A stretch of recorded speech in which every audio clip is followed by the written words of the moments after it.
So, and also, interesting second hero choice. He went for the Naga. Now, there's a couple of reasons I think he might have done that. The Naga puts out, to single units especially, quite a bit more damage. It's much better for focusing heroes or down individual units than the Panda. And if you couple that with the fact that he's not going to be able to creep as hard as had he had the Panda and Dryads out much earlier, and he's going to need a hero that's stronger at lower levels in order to help him defend this expansion, I think that was his idea behind the Naga, is that he's going to be able to protect his expansion better with it, and he might not be able to creep level 3 like he would with the Panda, for example. Now, the Undead player doesn't actually know any of this. He probably assumes that the Night Elf is either power creeping a hero or setting up an expansion or doing both, which they very much are able to do. But quite frankly, there's not really much he can do about it at this point, so he's pretty much saying, fuck it, I'm going to creep, since that's the only real effective way to power up his army at this point. He's got a tech advantage on the Night Elf, which, not that he knows, but he can pretty much assume. Notice he actually hasn't even started making any Fiends yet. Most people that play Fiends go for them pretty much as soon as they hit Tier 2, but Vortex does not. He waits quite a bit longer. And he's basically just going to creep up his heroes and get his Tier 3 bonuses for being undead and cool, and then he's going to go ahead and try and deal with the Night Elf's bullshit, as Valander would say. That bullshit of the Night Elves. Yeah, that was my Valander impression. I'm sure it leaves much to be desired. The Night Elf, instead of letting the Undead try and come in and screw him over, is basically just going to go push right now. And I would say this is sort of where the Naga is a double-edged sword. Now, at this point, the Night Elf probably... I don't think this was a great push. He probably should have waited for these extra 2 Dryads come in, because that would have may well have tipped the tide of battle. But you'll see, the Undead player pretty much doesn't fuck around. He goes straight for the Naga for 2 reasons. 1, because the Naga does quite a bit of damage, and 2, because the Naga gets killed very fucking easily.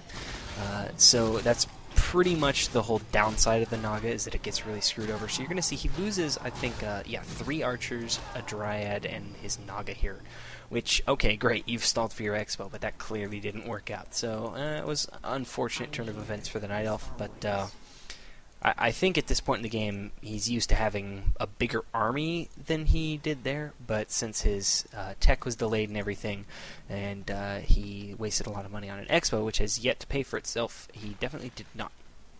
So, Undead player really isn't doing much. He's finally starting to pump out some Fiends, but he really hasn't done anything special at this point except not get screwed by the Warden and slow the Warden's tech a little bit, I guess. So, again, you'll see he pretty much is just trying to screw over the Elf's heroes. He knows that with the Naga down and that he picked off so many units that he's got an army probably as strong as the Night Elf, so he can probably fight him in the open ground. But you may wonder why he's not going straight for the expansion, and I think the basic reason there is that he doesn't think he's going to be able to kill the expansion if he goes for it. So he's pretty much just going to pick off what he can until the Night Elf decides to come and stop him. And but if he goes for the expo, as you see right here, then he knows the Night Elf's going to come in and screw with him. So.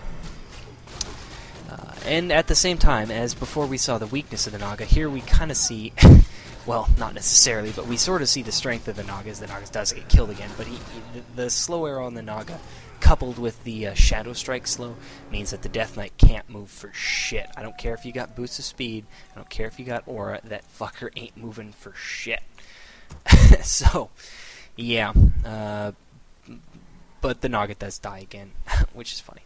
Anyway, now we finally see that the Undead has gotten the Destroyer upgrade and starting to get some Fiends. I think, no, I think that's the next game. Yeah, I believe that's the next game. So the Undead has decided that since he's not going to be able to push down the Expo, he's going to go ahead and counter Expo. It's a fine decision. You can try either way with that. It's not really a huge deal. Oh, the Dark Ranger. Why have I been so retarded?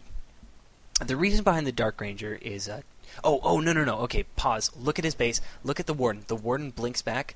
Yeah, the big scary Warden blinks back at the Acolytes. Well, the Acolytes bite back, bitch. acolytes around on the Warden, and the Warden has to TP out. That's my favorite part. That was the part which sold me on this game, quite frankly. I thought that was hilarious. The acolytes bite back, bitch. Yeah. Ooh. Okay, the the reason for the Dark Ranger is threefold. First of all, it's a ranged hero which is able to add to the Undead's focus with the orb and the fiends. Second of all, the ability to silence cuts down on the Warden, Naga, or Panda's damage output quite a bit. And third of all, and I think quite honestly maybe the most important, is that silence prevents the Warden from blinking, obviously.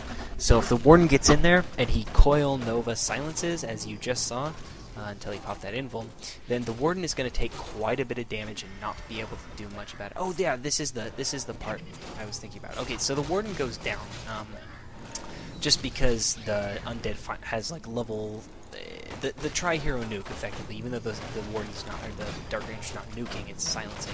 Just was a bit too much for the Warden. So watch this. This is really interesting. Notice how the ghouls pretty much don't do much damage here at all. As soon as they start focusing down on Dryad, it just runs the hell away, and the ghouls can't really do much to it, even with Ghoul Frenzy. And it was pretty much just the heroes that were doing all the damage to those Dryads. Pretty much that's why the Fiend thing works, is because with ghouls, they can't... the game's over, obviously, at this point. There's nothing Night Elf can do.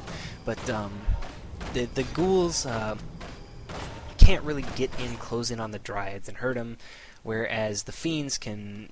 you can't really just dance away from Fiends because they're ranged. So that's sort of why you start getting Fiends like right at tier 2. It's pretty much the counter to the Dryads that you're looking for, because ghouls, even with Frenzy, are not terribly effective against Dryads, especially in sort of low food battles where they're able to just micro and dance away.